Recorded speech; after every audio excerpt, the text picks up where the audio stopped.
Welcome to the Filipino American Women Project, also known as TIFA Project for short, a podcast show that features stories and life lessons told by American women of Filipino descent. We're your co-hosts, Jen Amos. And I'm Nani Dominguez. And thank you for joining us. If today's conversation resonates with you, text us and let us know at 415-484-8329. And if you want to show us some love, buy us boba at buymeacoffee.com/Jen and Nani. It says coffee, but we love boba. Again, that's www.buymeacoffee.com/Jen and Nani. Awesome. With that said, thank you all for your love and support. Now let's get into the show.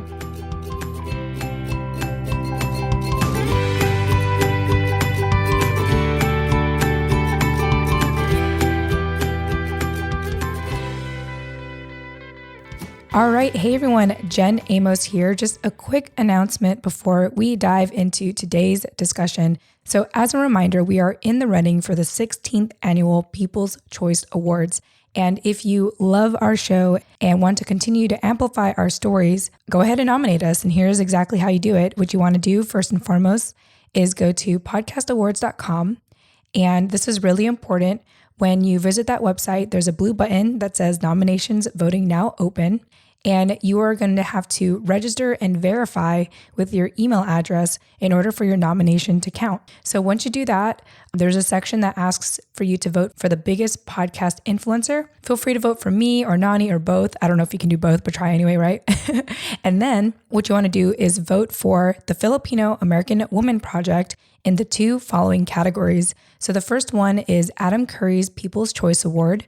So make sure you select the Filipino American Women Project for that, as well as society and culture. So once again, please select us in the following categories: Adam Curry's Podcast Choice Awards, as well as society and culture. And of course, if you want to support my other podcast show that's dedicated to our American military families, go ahead and select Holding Down the Fort podcast for the category Government and Organizations. So there you have it. Once you do that, go ahead and save your nominations. Feel free to check out the other podcast shows as well if you want to nominate other people. But those are the main categories that we are asking for: Adam Curry's People's Choice Award, society and culture. And then, of course, if you want to support my other podcast show, Holding Down the Fort, go ahead and select that for the category Government and Organizations. Once you save your nominations, remember to go to your inbox and verify your email address to ensure that your vote gets counted. All right, so nominations are open until July 31st. I want to thank you all for your continuous support here at the Filipino American Women Project. And without further ado, enjoy today's conversation.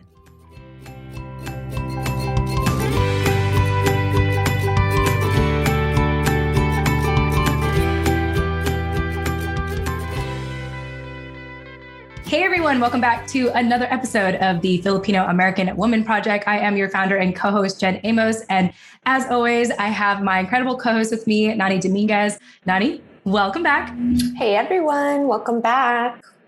Some quick announcements before we get started. Of course, if you want to support our show, you can actually support us at buyusboba.com. And at the time of this recording, Nani, we released an exclusive episode on Chismis with Jen and Nani that people can only have access to at buyusboba.com, an interview with your dad. Yay! And it's crazy. Do you have any initial thoughts about that experience and why people should listen to that right now?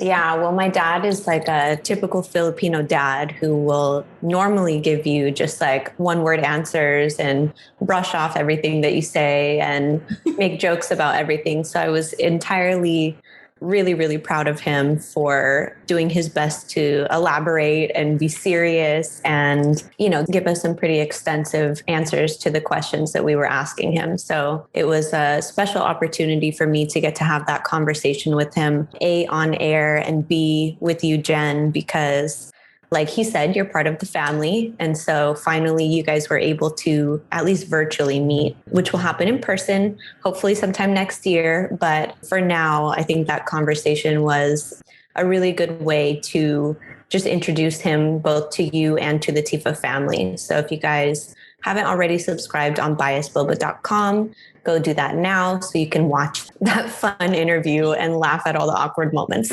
Yeah, which by the way went for like 2 hours. And just like how you said that he's usually a one-worded answer kind of person, I just want to say I am proud of us for being able to give him that safe space to open up the way that he did, because that was literally the first time I was talking to him. So, I mean, that's my impression of him. My impression is like, oh, he's conversational, so it'd be really interesting to meet him in person. And it's like completely different, So it will be completely different. Yes. Uncle, I hope that wasn't a one-time thing. I would love, just thank you again, Uncle. I know that you listen to this and you especially listen to the audio quality of our show and how we do our editing and stuff. So I just want to thank you so much for your continuous support. And to our listeners, it's an amazing conversation. You're going to love it. Again, go ahead and check it out. Just Miss with Jen and Nani at our website, biasboba.com. And then just real quickly, I want to remind you all that our academic paper is out, Panay Podcasters. It's available to read now. Just visit panaypodcasters.com. So anyway, if I sound like not as enthusiastic as normal, it's because it's my time of the month. So bear with me, y'all. And this is a safe space, so I can say that. But without further ado, Nani, I am so excited to bring on our guest because I feel like we have been talking to her for like ever. And we both were part of Nicole Mashali's coaching program at the beginning of the pandemic in early 2020. So let me go ahead and introduce you all to Francesca McKenzie, a little bit about her. I normally don't read people's bios because we kind of just like jump into it, but I want to read her bio because I think her bio is really awesome. So Francesca is an actor, educator, and producer originally from San Francisco Bay Area. So there you go, Nani, represent. And after graduating from Yale School of Drama with a master's in acting, Francesca co-founded Encompass Collective, an ensemble of teaching artists trained at Yale School of Drama, offering actor training and consultation for BIPOC artists at sliding scale rates. Francesca has performed in theaters all over the country, film and TV, and most importantly, in her Lola's living room. So without further ado, Francesca, welcome to the show. Hello, I'm happy to be here. Hello. Yeah, I'm just excited because I know that we've been communicating for some time. And, I really, just real quickly, a quick shout out to Nicole. And in case anyone is interested in knowing who I am talking about, Nicole Mashali, she is episode 70, and you can check that out at thetifaproject.com. She was with us September 25th of 2020. Wow, I just feel like that was forever ago. But Francesca, you and I were part of her coaching program at the beginning of 2020. So any initial thoughts of like from that time to where we're at now? It's just crazy, like that we were on Zooms before the pandemic. And I had already been a fan of the podcast at that time. But then having that cohort during the lockdown and the beginnings of the pandemic was really nice, but still just, I think back on it, it feels like 10 years ago, and it was just a very crazy time. But I was thankful that I was in that group. There were a few things that kind of kept me grounded and sane, and that was definitely one of them, Yeah, for sure. Like I'm actually years ago.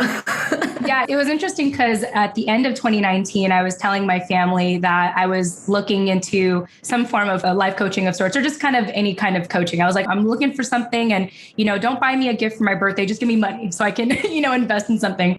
But then my sister, Josephine, who has been on our show as well. So I just want to give a shout out to that episode. It's a holiday special that we did in December. You can hear her and my mom, episode 82. So anyway, my sister decided to gift me with Nicole Mashali's program. And it was great. Like I was pleasantly surprised, mainly because I didn't realize how fruitful it was to be with other BIPOC women. Like to be in that shared space and to be learning and growing together. And I know that's something that you very much focus on as well, Francesca, with the Encompass Collective, which I know we'll get into a little bit later. But yeah, same with you. I think that was definitely one of the things at the beginning of the year that kept me grounded. Definitely. And I met your sister because I was going to JL's events, which is also one of my favorite episodes that y'all have had, because JL is so incredible. And that's how I met your sister, which is funny because when I hear you talk, I feel like y'all sound the same. Like y'all. I was on the phone with her like literally last night because we've been talking about like I mean, actually, I'm going to say like this is like a secret for everyone in the upcoming episodes. But anyway, I was talking to her last night and I was just talking to her about like, oh, like right now she's in the process of like uncovering stories about her dad through family. And I said like, oh, it'd be so great to eventually do like a podcast episode where we talk about this. This is not about the secret that I'm saving, by the way. This is like a totally different topic. But she even made this comment of like, she's like, well, I wonder if people would be able to tell us apart because we sound the same. And I was like, we'll find out. Like, I mean, I'd like to believe I sound a little more animated. I don't know, but I guess we'll leave it to our listeners to, like figure out like, oh, is that Jen or is that Josephine? But also shout out to JL Umi Pig. She's incredible. As I think we all know, she definitely had one of the most downloaded episodes on our show. So if you haven't heard her episode yet, check out episode 16 at tforproject.com. But yeah, I'm so glad that you met my sister even for a day from what it sounds like. Well, because we used to go, like JL would host like decolonization school events in Brooklyn. So we would end up going to similar things. And I think Joe has been friends with JL for a while. I get the impression, or they've known each other for a while. So I was just starting to get involved in that community before the pandemic and starting to get to know all these awesome Filipinas and like non-binary Filipinx folk. And then, of course, when the pandemic hit, all of that work became a lot around this organization that JL works with, the Center for Bibelan Studies, which was founded by a bunch of people, including Lenny Strobel. And that has been a really interesting, I don't know if either of you have gone to any of their events. I haven't gone in a while because I'm having so much Zoom fatigue, but they do really cool decolonization work that's like based in Filipino indigenous practices, which is really cool. Yeah. No, that's incredible. I definitely have to shamelessly say publicly that I haven't gone to any decolonization school yet. And yet, just seeing how it's benefited my sister, like it's interesting because in us growing up, I never really noticed if she was like into our culture at all. Like in high school, at least up until college, it was only till college when I think she joined a Filipino organization, did a Filipino culture night, but most of her friends are pretty diverse. So I always kind of wonder, like, does she care about her culture? So then when she came out to New York and got involved with Ray's Panay and JL Umi Pig and all the incredible Panays there, I was like, oh, okay, so she's into it. But also I feel like she kind of went through a more intensive experience than me just because of all the teachings that you all are doing out there in regards to, decolonization. So it's just amazing to know that, in New York, there was a space for that for all of you to, kind of be in community together and do that hard work because it's a lot of hard work from what I gather. I don't know, Nani, have you taken any decolonization classes yourself? Have you had any experience with that? No, I haven't, but I have some of the books by Dr. Lenny. And so I don't think I've actually finished any of them, but I've started. I start books and then I don't finish them, but I have definitely come to realize quickly her value to the community and all that she has to teach. So I would love to one day, have access to her, whether that be like a podcast conversation or taking one of her classes or something like that. And talking to JL in episode 16 so early on in our podcasting journey was definitely transformative and one of the episodes that we got the most feedback on after we released it. And so I know that she's also pregnant now, expecting her first child soon. So shout out to JL and sending lots of love and blessings for her and her new baby. But once she gets settled into her like new mommy life, we would love to definitely reconnect with her at some point, especially for Chismes with Jen and Nani, and just tap in with her. So yeah, that is, I think, the way that I receive my education, my cultural education these days is through our podcast and through our platform, just because my bandwidth, like you mentioned, the Zoom fatigue and just that routine that we've all developed during this pandemic is you got to make sure not to spread yourself too thin, but also be really intentional with your time and energy. So trying to find that balance still. Yeah, absolutely. I mean, I don't know any other organizations like the Center for Bibelan Studies. And what's really cool about them is now that I guess it's the silver lining. It's like, because it's all digital, the community is international, like people in Canada and it's so accessible. It's so accessible. And it's, I don't know. Before I moved to New York, I was based in New Orleans and I moved there after I graduated from Santa Clara University, go Broncos, Bay Area. And I remember, I was teaching there, I was doing theater, and I kept on feeling an ungroundedness. And I started to see how a lot of my friends that are from New Orleans, because if you've been to New Orleans, you know there's such a deep culture there. People, especially like Black diaspora, you go there, you can feel the history, you can feel your ancestors there. At least my friends can when they go, or when, that are from there, that live there. And it's like the culture and where you came from and how you treat people is so ingrained into that culture that I was starting to recognize that I didn't know where I came from. Like I felt like an ungroundedness, which I'm sure you can attest to, like in your podcast journey, that feels very Filipino too. Yeah. Like that, like what you were saying about your sister, whether she was interested in the culture or not. Like, I feel like there comes a point where you choose, like,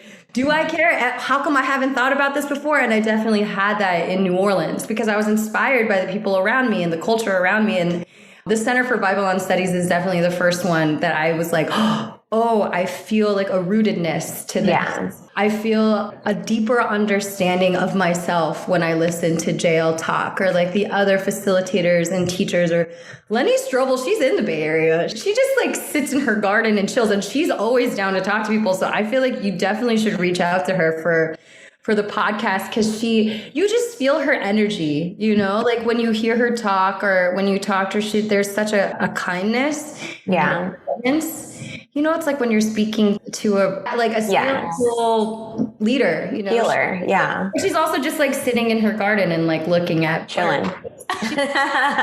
And it's like, it's incredible. She's really incredible. Yeah, no, she's goals for sure. And you can catch that vibe through her writing too, even just reading her books. So I think that, the things that she's published or the classes that she's hosting now, or the openness that she has to the community, it just helps us. We all realize that kind of disconnect that we have from our culture, from our roots at different points in our life. Like Jen, for you, it was earlier, and then for your sister, it was at a different point in her time, and it's all triggered by, different types of events. So I think that having access to people like that is really important.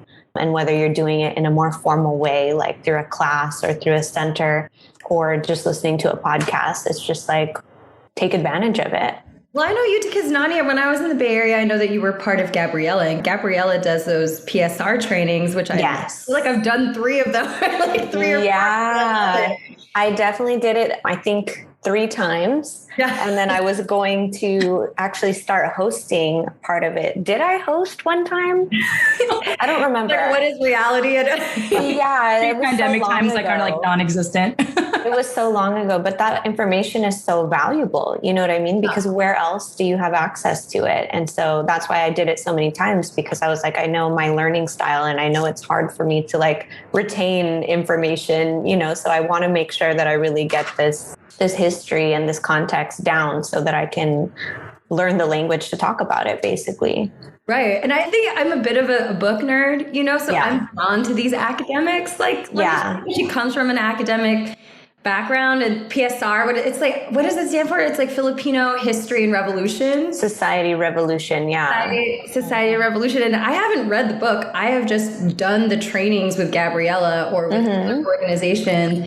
And I think it like kind of makes sense because we're an oral storytelling culture. And I'm like, I would rather like talk to people about it and go through that. And to me, I feel like the more I learn about like Filipino history and like our legacy of revolutions and all the, oral storytelling, because I'm an actor, so I identify as a storyteller primarily, because I wear a lot of different hats. I'm a producer, I'm a director, I'm a writer, but mostly I love to act and just be present in the moment, And that to me feels very Filipino. Like the more I learn about Filipino history, I'm like, oh, I make sense. As opposed to like when I'm at Yale and I'm learning about all of these like white, het, cis, playwrights. And for so long growing up in school, I'm like, I don't care about Walden. I don't relate to this. Yeah. I don't relate to like Thoreau or all these things. And then it was like, oh, but I definitely relate to Lenny Strobel. I definitely relate to like BIPOC. That feels like my people.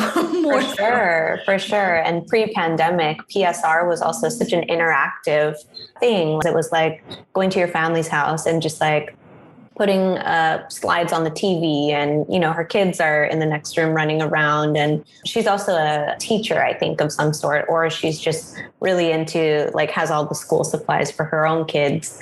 So she creates all these like interactive activities for us to learn about, like, the presidents, and, you know, came up with this colonial mentality bingo game.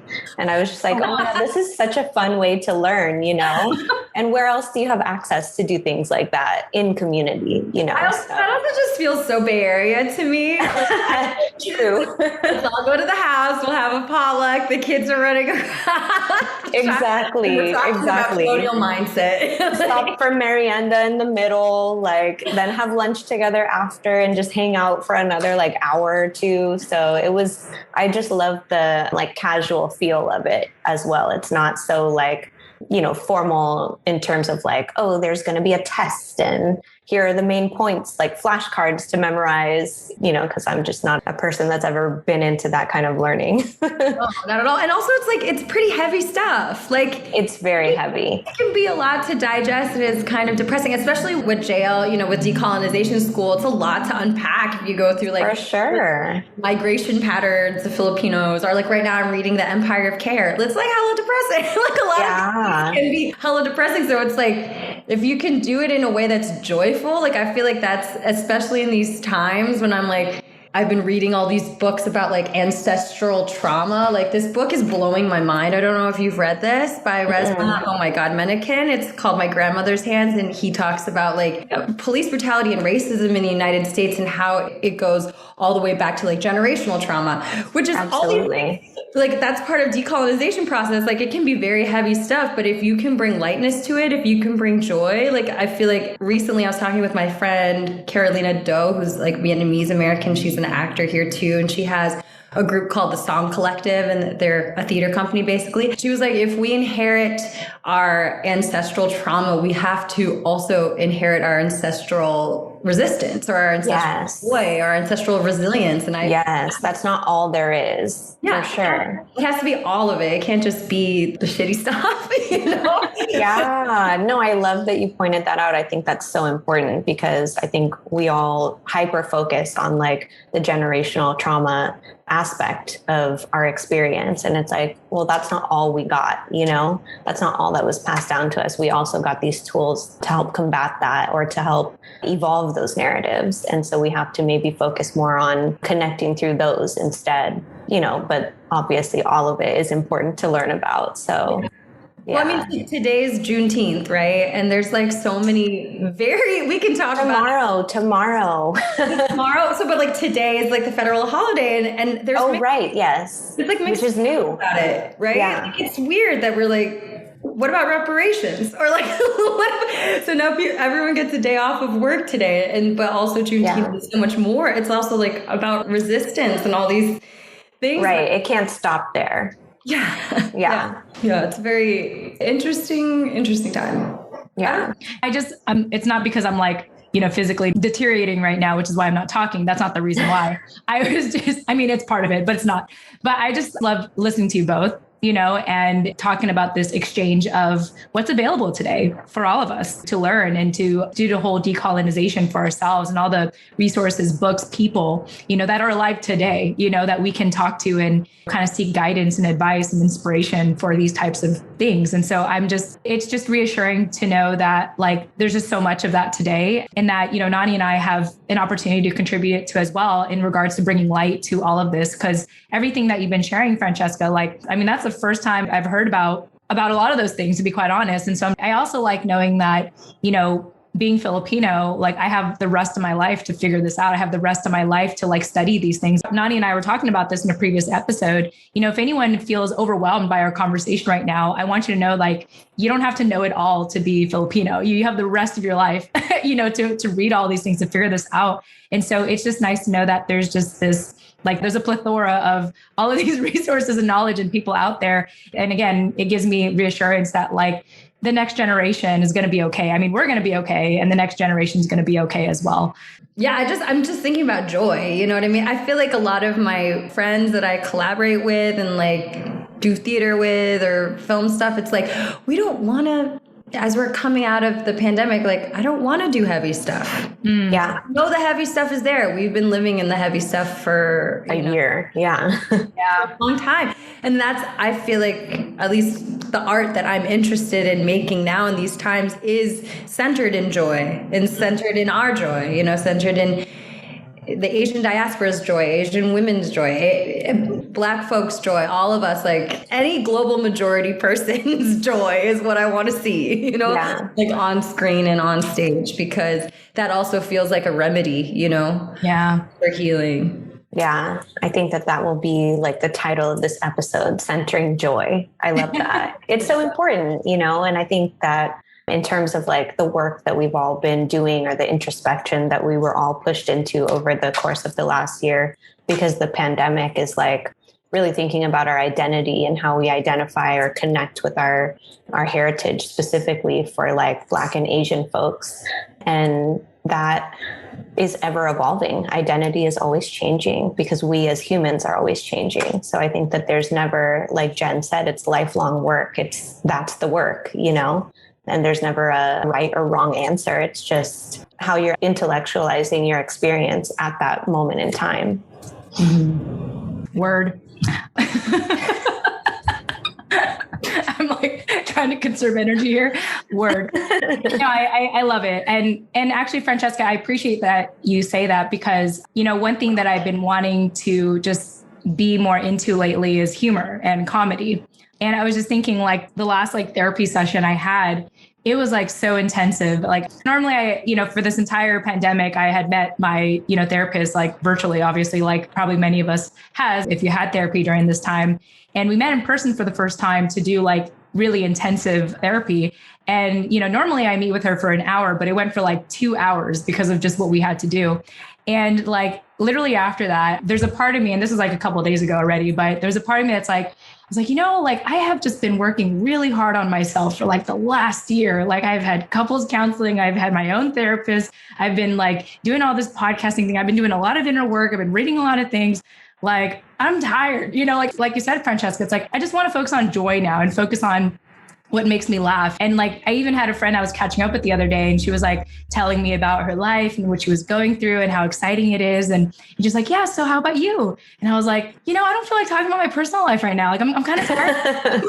like Not I talk so about much. I talk about like all the time. And I was like, I got emotional about it. I was like, honestly, like I don't want to talk about it. Like I've talked it out. Like I'm good. Like I just want to live my life now, And so I just appreciate, this whole conversation so far being focused on joy and enjoying what we're learning. And even with all the hard things that we have to unpack, even in our own heritage, but the good things that come with it too, as you said, Francesca, and like all the benefits that came from even that trauma, the flip side of it, and our resiliency. So I feel good. I feel good about this conversation. And I just appreciate us opening up in this way. I mean, like 30 minutes in, but yeah, it was a great way to start a conversation. I'm just thinking about how heavy that question is nowadays of like, how are you? You're like, how am I? I was like, we want to talk about this? like you got like an hour, like, I was like, I reserve that for my therapist now. Like, she can ask me that question because it's heavy. But yeah. No, you're right, for sure. But let's go ahead and move on here. So, and real quickly to our listeners, if you are already engaged in our conversation and you are enjoying this, I just want to make sure if you are on your phone, which I know a lot of you do when you listen to the podcast, check out Francesca on Instagram. You can find her on Francesca McKenzie or at Encompass NYC on Instagram. And of course, that'll be provided in the show notes as well. But feel free to reach out. Feel free to add her and be like, oh my gosh, I'm listening to your episode right now. Like when this comes out, feel free to reach out. And of course, she has her website, francescafm.com. And we'll talk about this a little more shortly, encompasscollectivenyc.com. Thank you so much for just, it just feels like I'm talking to a friend right now. It doesn't feel like, oh my gosh, it's Francesca. I'm so intimidated. It's like, I'm talking to her. I'm getting to know her. We're catching up. But, as you know, the show is called the Filipino American Woman Project. And, I'm always trying to figure out how to maybe rephrase this question. And so we did some brainstorming to our listeners, just so our listeners know, we did a little sidebar thing. And so this is kind of a new way I'm asking this question. So in this segment, we want to talk a little bit about your origin as well as your identity as a Filipino American woman. So would you like to elaborate on that and let us know a little bit about, let's say, your family history and what does it mean for you to be a Filipino American woman? Yeah, I'd love to. Great question. Okay. Good. Well, thank you for helping me. So I'm from the San Francisco Bay Area. I proudly represent the Bay.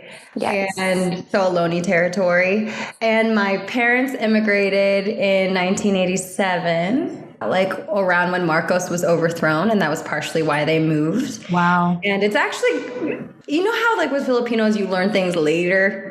Oh, yeah. I recently learned that my mom had no intention to live in the United States.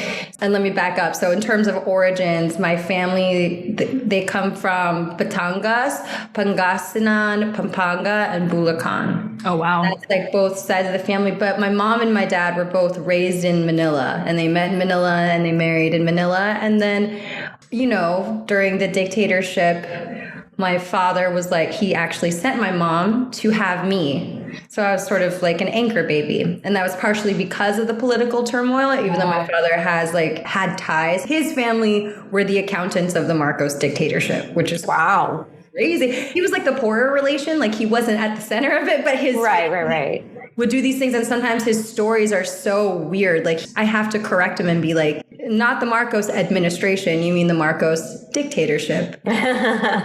Like it's a very... Language is important, Dad. Language is important. And so he actually sent my mom over here to have me so that I would have dual citizenship and then to come back to Manila. So he gave her like a small amount of money. She had 2 briefcases and my older sister, and they were just planning on coming back. But what happened was that my dad showed up like maybe when I was like 3 months old, and he was like, we're not going back to the Philippines. So my mom truly, and I realized this, like I learned this like maybe a couple of years ago, that she left everything, her whole home, all of her childhood memories, everything, thinking she was going to be back in less than a year. And now she's been living in the United States ever since, you know. Wow. It's longer. And I, you know, she will be, you know, she'll say like, I never felt like I fit in the Philippines, and this feels more like my home, but she's definitely Filipino. Yeah. 100% Filipino. But it's crazy to hear her stories as they slowly come out. You know, she's one of 7 sisters. They grew up pretty poor. My grandmother like grew up kind of like a adopted child. Like her parents had passed away. Her mom had passed away and her dad remarried. And so she was kind of like not treated very kindly by the second mother. And my grandfather on my mom's side, I only know my mom's side more so than my dad's side, but my grandfather was like a second family. His mom was like a second wife, and they had a separate house on the property and all these things. So there's like, these are all things that I like recently learned, and I'm like, oh, that's interesting. Yeah. Things that you've never told me before, but they kind of, you know, they like. How does that sit with you? Like, I know that you're like kind of hearing it for the first time, but like, how have you been able to process it? Like, what has it meant to you to know this information? Well, I'm proud to say that I'm first generation, and I don't even know if that like term is outdated, but I still identify that way as like first generation, and that I was the first one born in the US on both sides of my family. And I think it's interesting. I'm writing a play. That was my pandemic play. Oh, there you go. I have not finished the end, but a lot of it is because these stories from my family keep on coming up. And I'm drawn to the fact that my dad had these ties to the Marcos regime. And I'm fascinated by my mother being in a super matriarchal family. Like, I feel like I was raised not by my mother, but by 7 women, and my grandmother, who was sort of like the sun that everyone orbited around. And she lived in the outer sunset, like in San Francisco, and we would stay with her every weekend. And my mom was a single mom for like 4 or 5 years. So like we were raised in community, you know? Yeah. And that feels very Filipino. I'm very proud of that. But I also recognize like things as I'm now as an adult, like unpacking, like, why do I hate men so much? Or like, why don't I trust men so much? Oh, I was raised by a bunch of Amazons. Now it makes sense. Yes. So I was like, raised by a bunch of Amazons, and learning now more to be less like that, like to have that. I feel like that's been a big part of the past couple of years for me. It's like, I don't need to hold on to like the ancestral rage or any of those things, or the things that I have for myself. Sometimes I feel like I make excuses like, oh, it's the ancestors, but it's, you know, my own rage around misogyny and just being like, how do I meet people as people for my own self, for my own health, for my, you know, my desire for joy and empathy, you know, which is a big part of my job. Like, I feel like the biggest part of being an actor or an artist is like having radical empathy, you know, which is in itself like a big personal journey for me, I think. In terms of like, how do you center joy? Like you have to humanize people. Like you have to want to understand people and where they're coming from with like loving kindness, you know? Yeah. For so sure.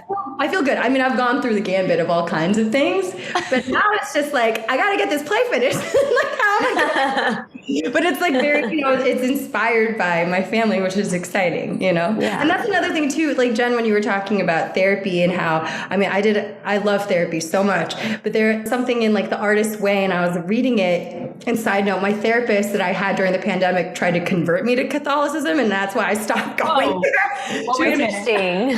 She was like a Vietnamese woman. She was lovely. She helped me so much with like my anger and like family stuff. But then she started to try to be like, you should be Christian. I was like, I gotta go. That's interesting. I feel like that's crossing some kind of line. Is that allowed? Are you allowed to do that as a licensed therapist? No. But I feel like during the pandemic, people were acting all kinds of crazy, and I was like, yeah, that's true. I feel like it was crazy. But with her, I was reading like The Artist's Way, like it's a trilogy, so the second one of The Artist's Way, and they were like, therapy is what you do to understand your life. Like therapy helps you contextualize, to understand, to make meaning.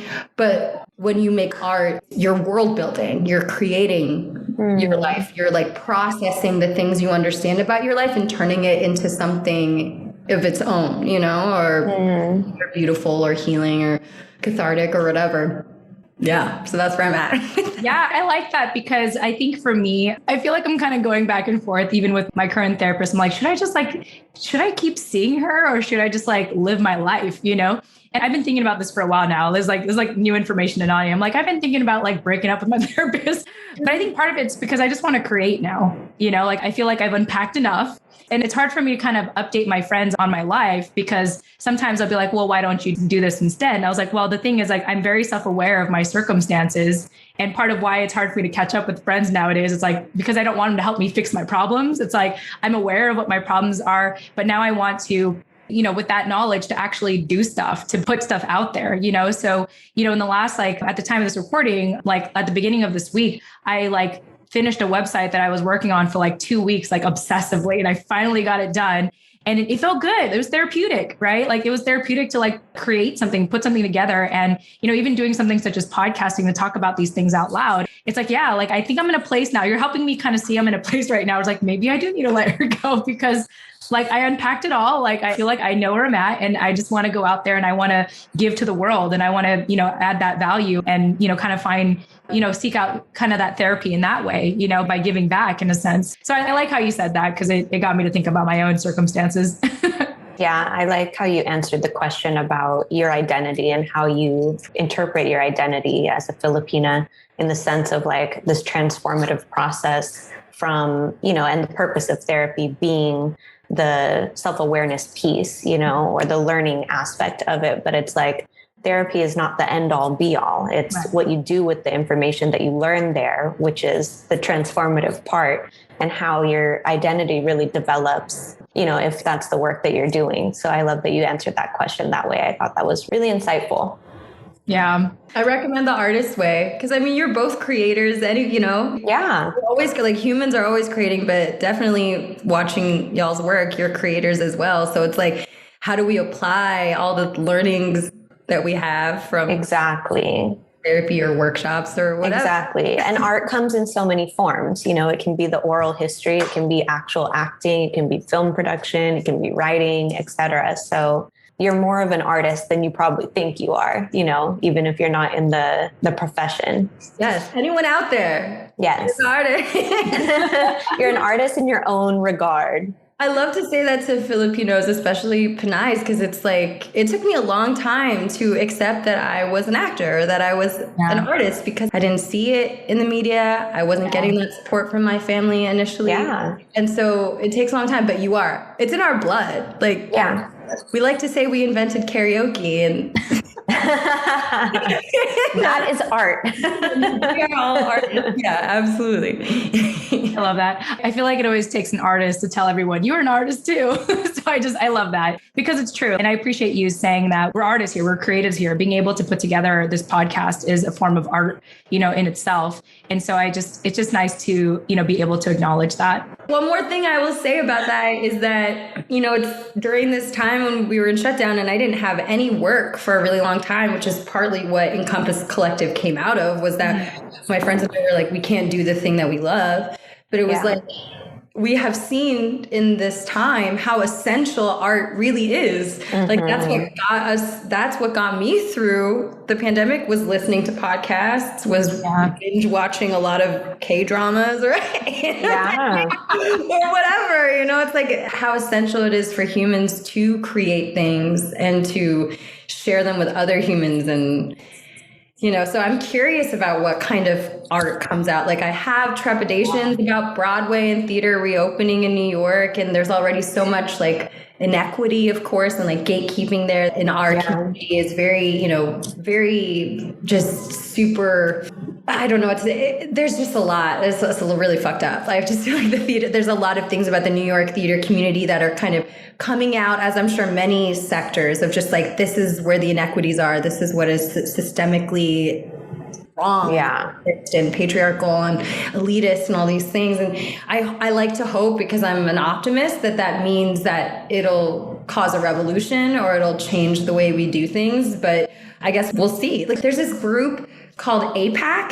I don't even know I have to look up what they stand for, but they just came out with a report, and they're really, the Asian American Performers Action Coalition, and they're New York based, and they do a report in terms of representation on all like New York stages every year. And their report for before the pandemic, like 2018, 2019 season, dropped today, and it was depressing, but it's kind of fun to see like how many directors, producers, actors that are Asian actually get to work in a season. And I don't know. These times have made us more resilient, I think. I'll be curious what kind of art comes out of it, And again, it's a two-part process. The first part is gathering this information and sharing it and doing the learning. And the next part is like revolutionizing it. Like, what are we doing with this information now? How are we using it for change?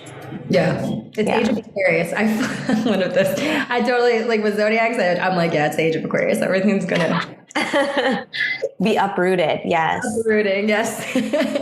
I appreciate you bringing light to that with Broadway, because, even for myself, when I think about my perception of what it means to be like a professional artist, a professional actor, for me, I thought of like, well, if you're not on Broadway or you're not in Hollywood, you're not, like, you're just not.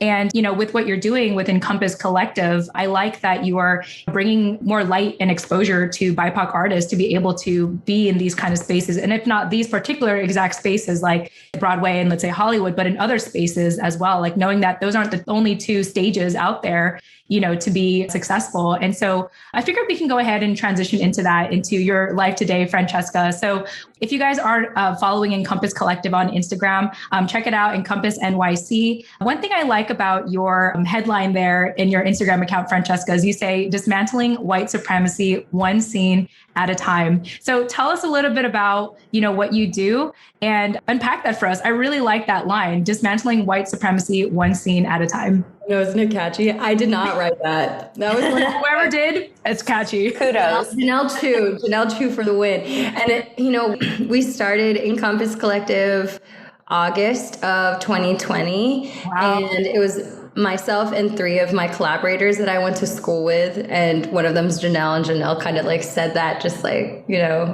cheekily. And we were like, wait a second.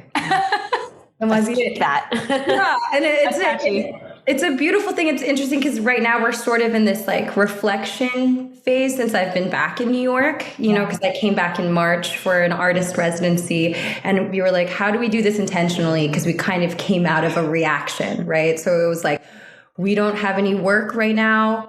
we want to do the things that we love, but we want to do it in a way that's aligned with our values, especially coming out of the summer that we had with the, the uprisings and everything. That's like, how do we make sure that we have a daily anti-racist practice? Like, how are we doing these things as artists that are aligned with our values and our vision for like our work in our industry and like future generations? And that was why we decided that we wanted to create actor training that was just in affinity space. And at the time we were like, yeah, BIMPOC, so like Black, Indigenous, mixed race, people of color. And now we're moving more towards the term global majority.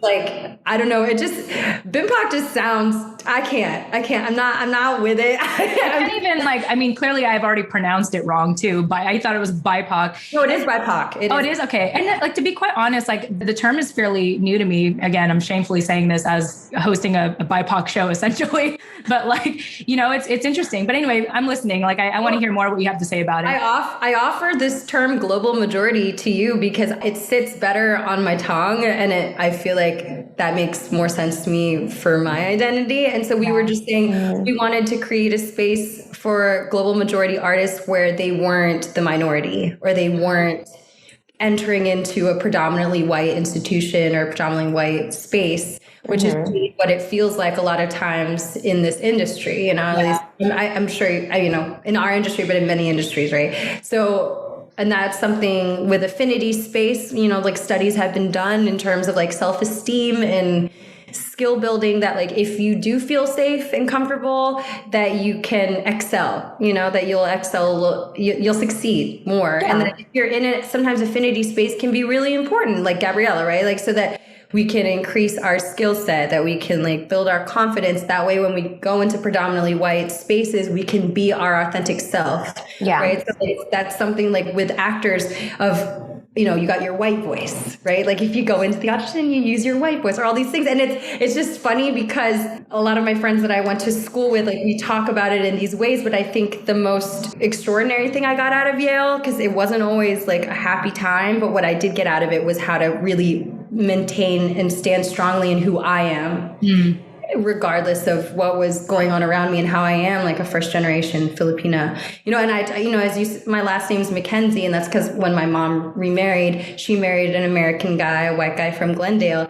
And that is a huge part of who I am as well. Like he really helped shape who I am. And of course, the spoons were taken away after my mom married, and we weren't using our hands, we're using forks. Yeah. And he also, and I think there was a long time where I had, tension with my dad while I was going through this sort of understanding around racism. But now we're in a beautiful place because there's things that he has offered me around emotional intelligence that my mother she's not down with that. So there's all these things now with my parents that I'm like so thankful that like I am Francesca Fernandez McKenzie, and I've gone through different things of just wanting to be Fernandez or just wanting to be McKenzie, and now it's kind of like I'm all three, but it's a long ass name. That's okay. That's true Filipino tradition to have a long ass name. But like bringing out all those complications and bringing them into my work instead of feeling like, oh, I have to act, like more white, or I have to act, or cut out this part of me while I'm in this space. Yeah.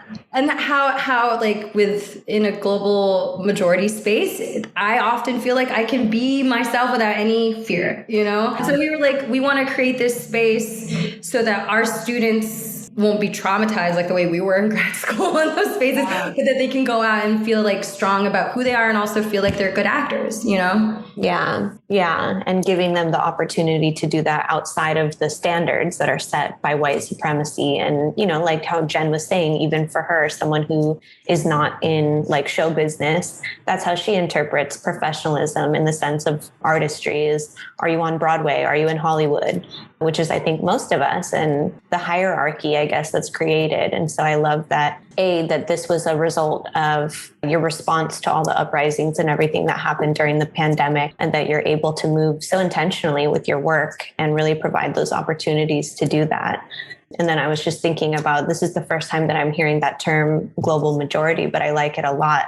I was listening to a podcast the other day that was unpacking the whole BIPOC thing and whether or not that's harmful or fair, like a fair term to use in the sense of not like equating all of our experiences as non-white people. And so that's the term that they were going with, was just say non-white instead of BIPOC. And I'm like, okay, this conversation is ever changing as well. So it's hard to keep up sometimes, but I do appreciate that context that you gave as global majority.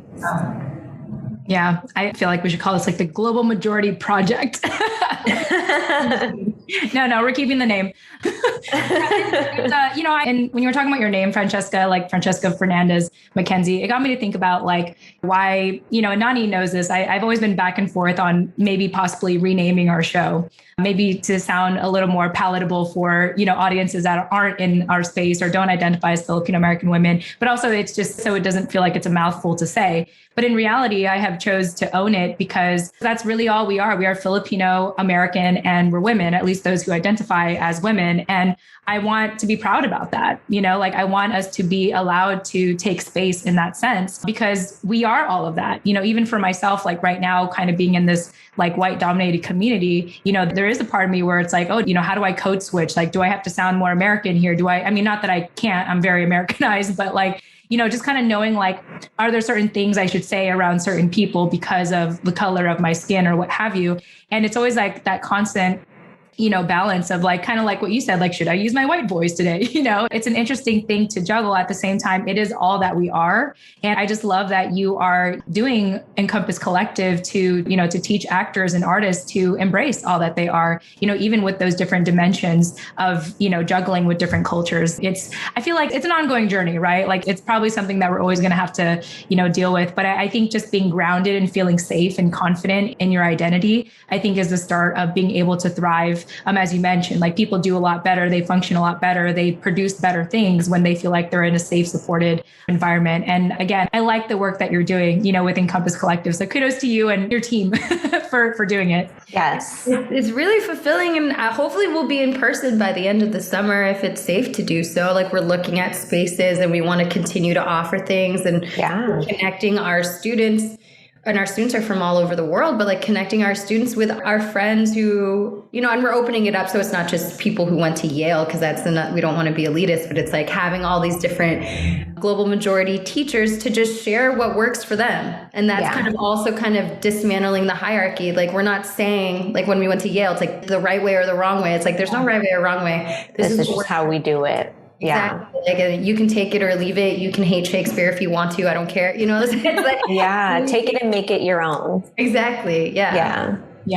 I like that collective experience. It's not like you said, it's not a hierarchy thing. It's not like, oh, just because I went to Yale, kind of thing. It's like, this is all collective learning together, By the way, I am curious to know, because I feel like you're the first person we've interviewed that I'm aware of that went to Yale. Tell us a little bit about you're like rolling your eyes already. So tell us a little bit about your experience, good, bad, ugly. I don't know. It's just funny because, when I meet people, we think about it, right? It's like, there's some amazing actors who have gone through that program, like Meryl Streep and Tony Shalhoub and all these people that I really look up to. And I feel like I got what I came for when I went there. It was like a 3-year master's program and I wanted to be trained. I'd never had like a formal training, which was partially because it took me a long time to be like, okay, I'm an actor, and then once I did, all these doors opened up, like getting into this dream school, and I learned so much and I'm so thankful for it. But, it was built upon, slave owners built Yale.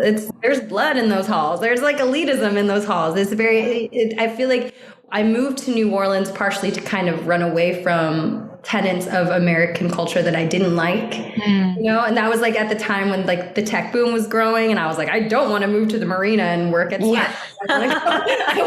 and that's why I kind of went to New Orleans, because like in New Orleans, the culture's, it's community, it's celebration, it's pleasure, it's joy, it's family, it's all these things. And I was drawn to that. And then I went to Yale, which was like the epicenter of these things that I had run away from. So I definitely was depressed my first year. It took a while for me to kind of culturally adjust to Yale. And it was like East Coast, specifically like Connecticut East Coast culture, which is like so different from New York. I love New York so much. Like, I can only imagine. I've never hung out in Connecticut. So never want to go back. God, never want to go back. But I mean, it was challenging at times. My class was the first acting class that was majority people of color. There was like a time where they were like, we're trying to be more inclusive, but it was a lot of talk, or it was just very bureaucratic. So people still continue to leave that program frustrated or, traumatized, all these different things. Yeah. But then you also have people that have blown up to be huge stars, like Lupita or Yaya or, Moses, all these people. So it's such a crazy place to have been. I'm so thankful for it.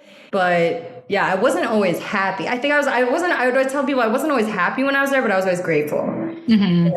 But it definitely taught me a lot about the industry, which I think also kind of influences a lot of my co-founders and I, how we teach, like our ethos around pedagogy. Because when we were at school, they were so staunchly opposed to changing the pedagogy, even though the students were saying like, we need more diverse faculty, we need more diverse curriculum, you need to change the pedagogy, and they didn't want to do it. They're like, yeah, okay. Yeah, they didn't want to do it. It was like the pedagogy was the hardest thing for them. And I think we are still figuring out as like a collective, we've been trained in this way, but we recognize there's got to be a better way. And what is that? Like, what does that look like? And that's one of the things. It's like, we don't put anything on a pedestal. Yeah. We put ourselves on a pedestal. We don't put any content that we share on a pedestal. It's just like, we're going to make it accessible to you. We're going to facilitate your journey, and you like take what you can and you go, and that you can find mentorship and that you can find community, but it's not necessarily like this sort of, we're not like training people to be like the next big movie star, Of course if that were to happen to me, I'd be like, dope. I'll ride that wave, like I'll go wherever it is where I can tell stories and do the thing that I love. But also like, how do we develop artists that are not necessarily trying to become huge movie stars, but they care about like being an artist with, with a purpose about hopefully making the world a better place, or like a little less inequitable, Yeah, for sure. It goes back to just even breaking my own perception of artistry is, going back to how I perceived Broadway and Hollywood. And it's like, oh, you're not professional. You're not, successful unless you're in one of those two things. And I just love that, it's like, hey, that would be great. That'd be great if you become famous one day and you end up in one of those places, but it's more than that. Like, this is a way to maybe help heal the world, help spread joy to the world, and doing it in this fashion that, happens to feel right for you, and giving you that space to, to thrive and to learn in a way that is safe and comfortable and, with your people in a sense, and so I really like that. Yeah, no, I was just thinking, being able to bring your authentic self to work in any field or industry, not just acting or art, I think is what breeds just organic growth. And that will happen, the stardom or the success, if you will come organically when people feel able to do that. So I think that that's the true work that you guys are doing, is really encouraging that and giving people space to do it.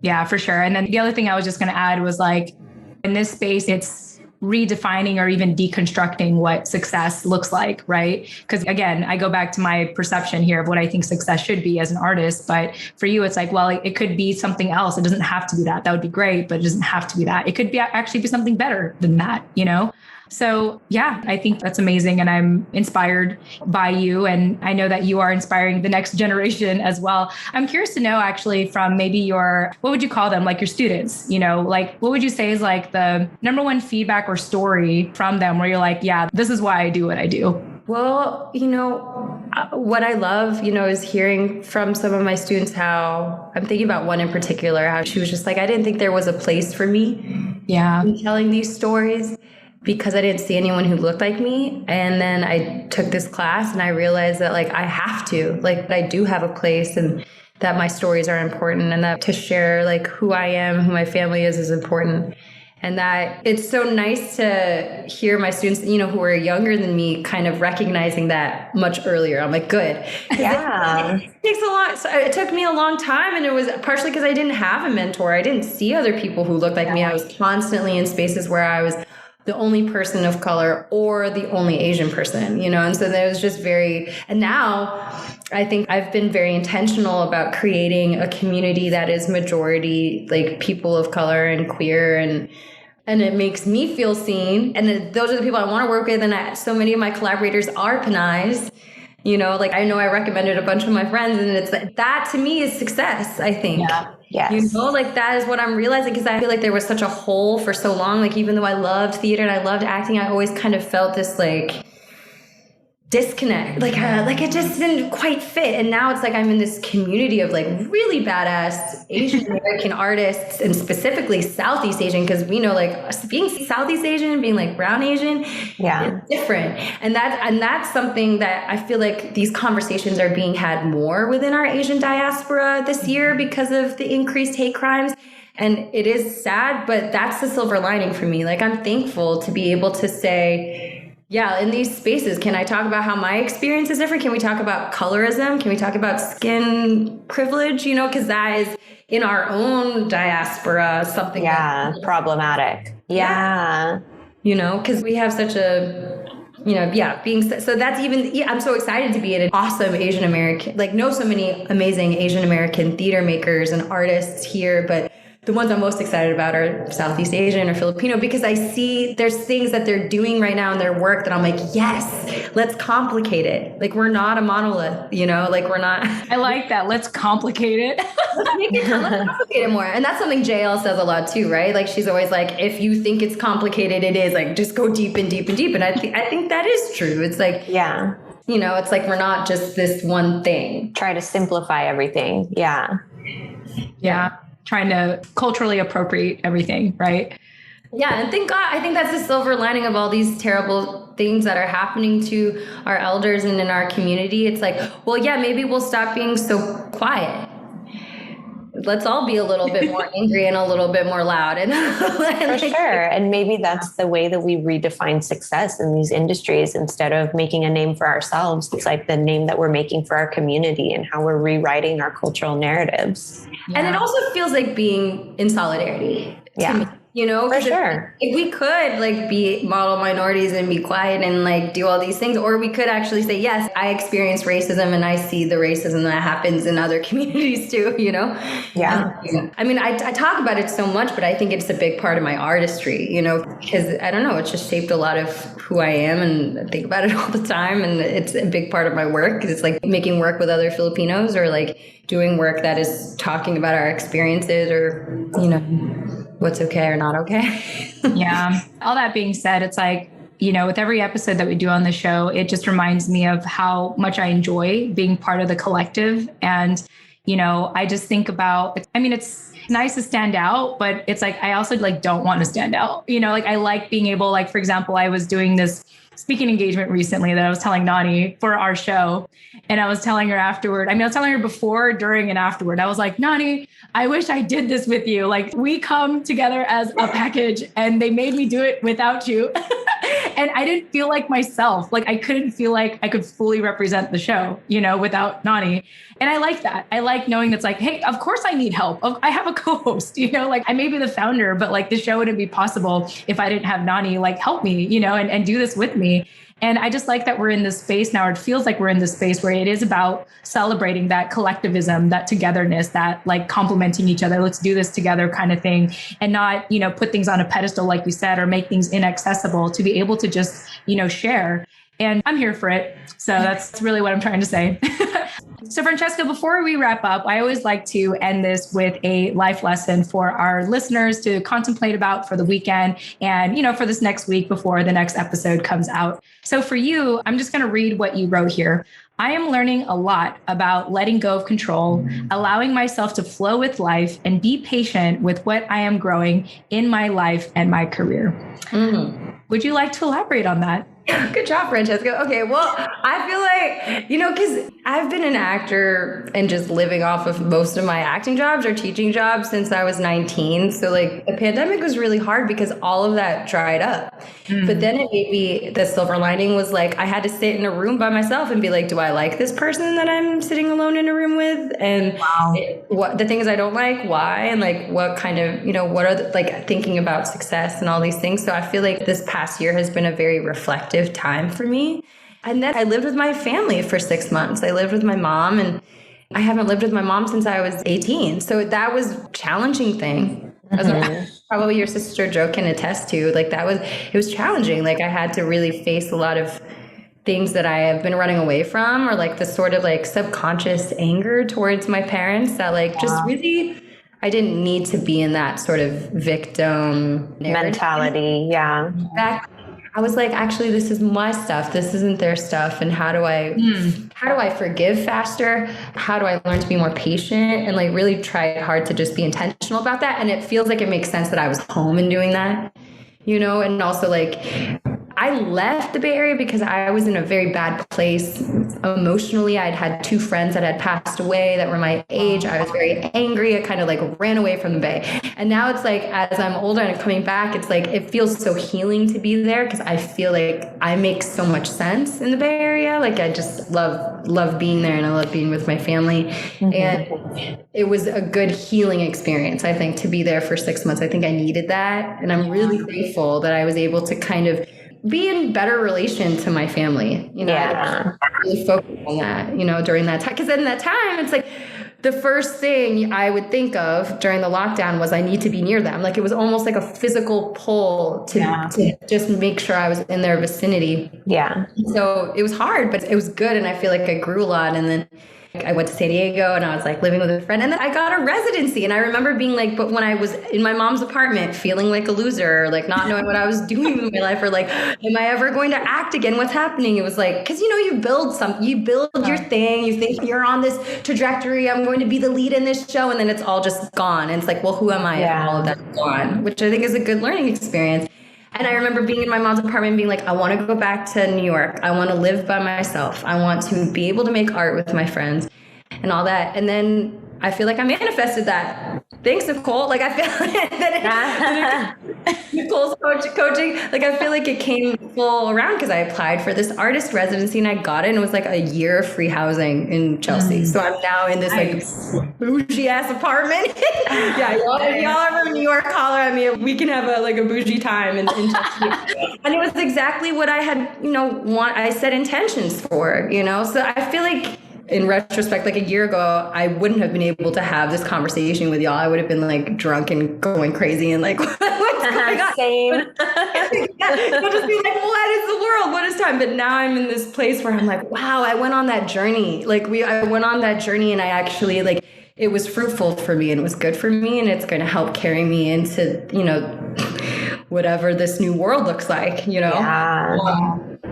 Yeah, I love this reflection that you're having about your time over the pandemic. I think I wrote a newsletter for our community like a week or 2 ago about this basically. And, you know, just don't abandon all of that work that you did over the course of the pandemic, even though, you know, it's sunny outside, it's nice, people are vaccinated, you can go have your fun now, as you should. You know, I want people to center joy and celebrate themselves, celebrate all the people that they haven't been able to hang out with in over a year. But at the same time, don't forget, you know, everything that you just went through and all the work that you just put in and how far you've come, you know, all the lessons that you've learned along the way. And I feel like this conversation around having those difficult or like dealing with tension in your family came up for a lot of us during the pandemic. That's like a really common theme that I'm finding in everyone that we're interviewing lately, because we probably, most of us did go back and spend a little bit of time with our families. I definitely lived with my mom for like 6 weeks or something while I was in the transition of moving, and the same kind of stuff was coming up for me. Is like, wow, why am I like, how do I hold all of this, like, what's the word I'm looking for? Subdued like resentment and anger that I have for her. And also, how do I recognize that this is my shit? It's not her shit, you know? Mm-hmm. And I think that that's still a conversation that I'm still trying to unpack with myself to this day, even though we're not in each other's spaces anymore. So I appreciate you also outlining that. I think that's an important point to note when we have those hard feelings towards our parents or towards our elders. It's like, this is our shit. It's not their shit. And we need to find a way to make peace with it in a way that's not harmful to them, you know, because rarely are their intentions to have the impact that they have had. So, yeah, definitely. Yeah, I'm just listening to you both. And I hear what you're saying, Francesca. And I feel fortunate in a way that my life hadn't entirely crashed and burned during, 2020, because just kind of the willingness you had to unpack that, being with your family.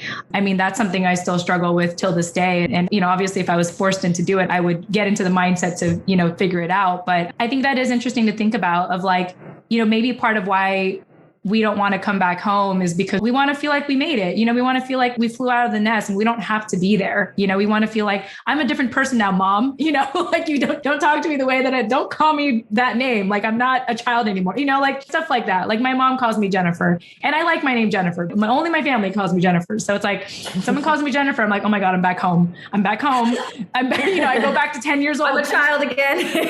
Yeah. Like, oh, mom's making food for me. No, I know how to cook now, mom. Just like all these things. But I also really like just the thought of like, if you did lose it all, for example, like in that case, when you didn't have any work during the pandemic, it's like, do you like yourself? Do you like who you've become at that point? And I don't have an immediate answer for that, but I think that is something worth contemplating. And I think a lot of us did think about that. A lot of us did lose opportunities in 2020. And I just only imagine, and I know that we're in a space now where things are opening up and we just want to put joy out there.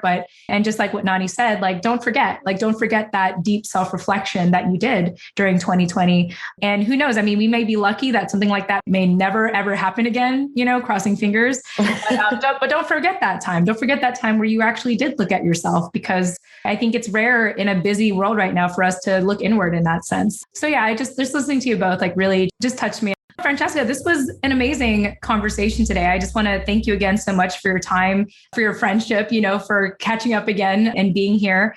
And any closing thoughts before we go? I'm just glad to be here. I don't know. I was listening to another podcast about the Happiness Lab yesterday about Taoism. I was like, yeah, I feel like if I was anything, I'd be a Taoist. Like I'm just flowing. Yeah. And I'm really happy for you too, that you're like in a great place now, because, we had guests on our show, especially at the beginning, where they would say like, well, I was doing this, I was doing all that. And then the pandemic hit, it was like a lot of that story, it's like, well, I'm really doing nothing right now, but before pandemic, this was what I was doing. So in a way it is refreshing, right? To kind of come to our show at a time where you have a residency and you're back in New York and you're in your best element again. It must feel so refreshing. And to know that you can share that self-reflection that you did go through, like you're not in the middle of it anymore. Like you're now in the space of creating joy and providing value to the world. Thank you. Yeah. Well, I think I got an email from y'all like 5 months ago, and I remember being like, nope. I'm not in a place to talk to anybody right now. Be in my hole. But now I do feel good, and it's beautiful to be in New York City in this time and to see the city opening up and for people to be together. And I feel very grateful. I'm very thankful. I'm thankful to talk to the both of you. And yeah, I'm just flowing, I guess. No. And thank you for taking that time, 5 months ago to say like, no, putting the boundary up. This is the time that I need to take for myself. This is the processing that I still need to do so that you could, show up today as your authentic self and really embody, I think, the theme of this conversation, which is centering joy. So you are definitely bringing joy to our day today. And your you energy, have like such a huge your smile, vibes is like so infectious. Yes. Yeah, I love back to Filipinas. It's like once I see like my mom, like when we would travel and like there'd be a Filipina, they'd be like, oh yeah, like at the store, like here, take all this research. That's how I feel. I'm like, Filipinas, yeah. Yes. We need more of that energy. So keep with those vibes, and thank you for showing up as you today. Yeah. I think you made up for me today and just kind of my time of the month. But I hope I performed decently today. Jen, you were great too. Okay. This was wonderful. It's been such a pleasure having you on our show. Thank you so much again for your time. If you all want to get a hold of Francesca, she has a couple of ways where you can reach out to her. On Instagram, Francesca McKenzie, or Encompass NYC. And of course, we'll have the other links in there, like her Facebook account, but also check out our website, francescafm.com, or also learn about Encompass Collective at encompasscollectivenyc.com. And of course, to us, if you want to engage with Nani and I, we do have a phone number, 415-484-8329. 9. If you are not comfortable sharing your number, totally get it. You can email us at jen @tifaproject.com or Nani, NANI @tifaproject.com, or go to our website, tifaproject.com, or support our show, biasboba.com. We have a lot of things, a lot of fun things to promote to all of you, especially as Nani and I continue to grow and evolve the show. So with that being said, Nani, thank you for co-hosting as always. Yes, thank you for having me and being a part of this conversation today. I had so much fun. Yes, and of course, Francesca, thank you again for joining us. We really appreciated our conversation today. Thank you for inviting me. Yes, and to our listeners, we will chat with you in the next episode. We love you so much. Tune in next time. Bye. Bye.